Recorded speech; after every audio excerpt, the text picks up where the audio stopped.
All right, so for our last machine stitch that we're covering in this class, we're doing the mock French seam. You've met the real French seam, but this is a clever ruse. It's all an illusion.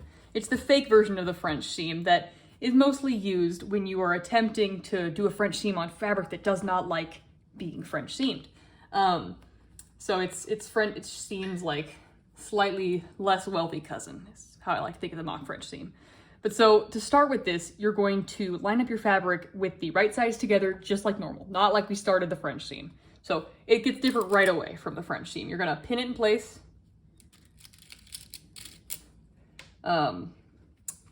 And you're just going to do a straight stitch, just like we did on our first stitch. A straight stitch at 5/8 on this piece of fabric, because things don't get different until a little bit in, but it's not at all like the French seam, or yeah, the real French seam. It's a Paul Triggs copy. So back stitch, stitch the whole thing at 5/8.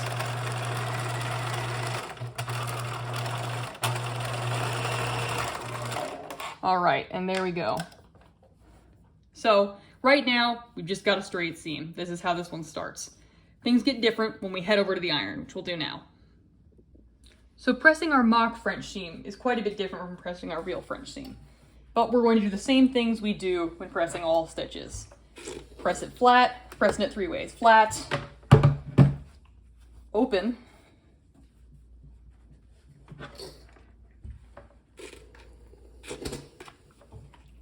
and then open from the back.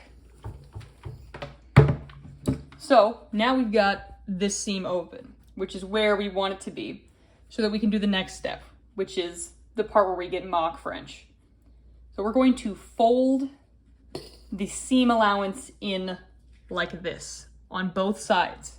So I'm going to fold and then press as I go so that I can get it nice. I'm folding the edge of the fabric to line up with where the seam allowance is. Or with where the stitching line is, not where the seam allowance is. This is the seam allowance. And I'm gonna do the same thing on this side. I'm just folding it over so that it just brushes the line. If you fold it over too much, you're not gonna be able to do the sandwiching step that comes next that makes this a mock French seam. Okay, so now we've got our two sides pressed like this, and now we're going to fold them up and together. So they're going to make a little sandwich that looks like this from each side. And I'm going to do that all the way down. And then you'll want to pin this, which I'll do back over my sewing table. So on our mock French seam, we're now back over the sewing table, and I'm going to pin my pressed edges. I'm going to pin them all into place. One key about pinning too is to think about which direction you want to sew from, and then place the heads facing away from you so that you can grab them out as you go. It's possible to do it the other way, but this is really time saving, and emotionally, it feels better. It feels better when everything is just going your way, you know? Which is what we want. All right, pinning that one. And so you'll notice this is starting to look like our real French seam. We just went and got there a little bit different of a way. We're doing things kind of in the opposite order. Okay, so I've got this all pinned. You'll see the fold where I folded the two seam allowances over is neat.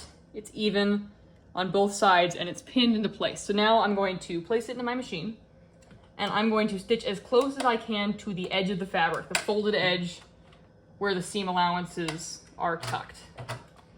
And I'm going to rethread this bad boy that is giving me grief today.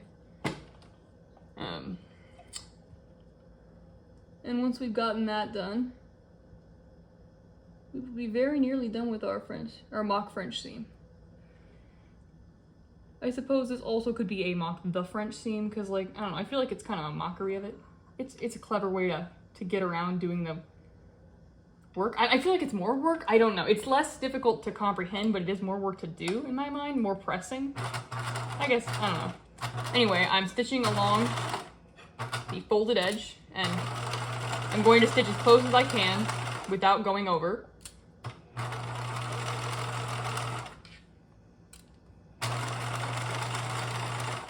Stopping to pull out my pins.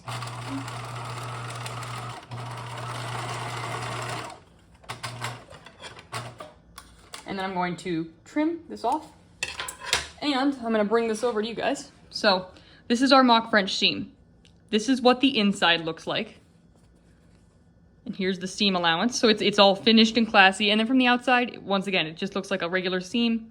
It is, once again, just a fancy way to finish the inside of your seam so that it's presentable and looks really nice. That is the last of your machine stitches. So congratulations, you've made it.